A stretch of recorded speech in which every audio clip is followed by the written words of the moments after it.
Salut à tous! Aujourd'hui j'enregistre pour parler de la classe moyenne. On va voir pourquoi est-ce que la classe moyenne c'est n'importe quoi. Alors tout d'abord, qu'est-ce que c'est la classe moyenne?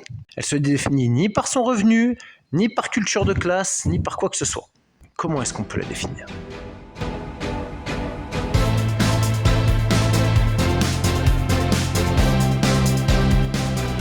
C'est tout simple.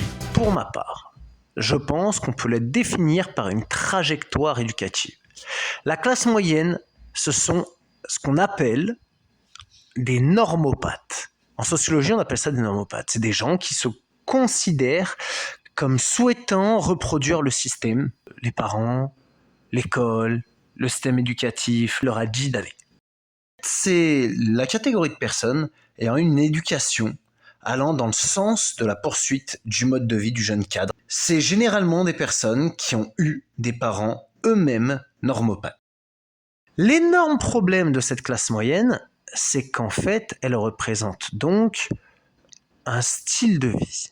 Ce style de vie, il est pompé directement du jeune cadre américain.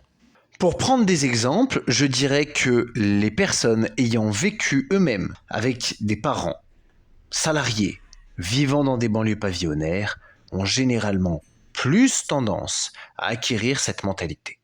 Qu'est-ce qui s'est passé? On a essayé de faire croire qu'il était normal de devenir un jeune cadre. À partir de ce moment-là, les personnes qui n'y arrivaient pas se considéraient même elles-mêmes comme déviantes. C'est là où c'est amusant. C'est qu'en France, typiquement, ce schéma est un schéma qui concerne 20% de la population.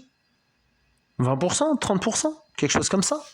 Les gens qui arrivent à cocher toutes les cases, en fait, sont très très rares. Donc à partir de là, qu'est-ce que ça veut dire? Mais ça veut dire qu'on fait croire que l'exception est la norme. On nous fait croire qu'obtenir ce mode de vie est normal. Et pire, qu'on serait déviant si on ne l'obtenait pas. Alors que, mine de rien, il y a plein de raisons de ne pas obtenir ce style de vie-là. Plein. Le choix, la culture, ne pas avoir trouver les bonnes personnes au bon moment, notamment un conjoint, une conjointe. C'est-à-dire qu'une maison, en fait, ça coûte extrêmement cher. Ça coûte extrêmement cher. Si on est seul ou même si on est à deux et qu'on n'a pas forcément des métiers de rêve, ça coûte très cher.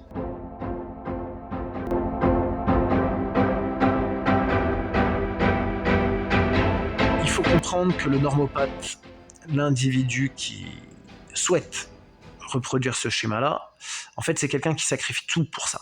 Et généralement, ce sont des gens qui n'ont pas forcément beaucoup de hobbies, qui acceptent le principe d'avoir comme loisir de la consommation, seulement de la consommation. L'une des choses les plus importantes dans leur vie, c'est le travail. Par exemple, la première chose à ne pas faire là-dessus, c'est de suivre ses passions. Si on veut reproduire le schéma traditionnel, surtout, il ne faut pas de passion. Si on commence à se lancer comme musicien, comme peintre, on n'a quand même pas beaucoup qui arrivent à gagner suffisamment bien leur vie pour avoir tout ça. Donc, autant comprendre que ce mode de vie ne serait accessible que pour une élite. Si jamais toi, tu as été bloqué en te disant comment ça se fait qu'à 30 ans, 40 ans, j'ai pas réussi, ah là là, je suis un mauvais, je suis un lâche. Eh ben, ne sombre pas dans l'alcool tout de suite, mon ami, parce que en vérité, tu fais partie de la majorité.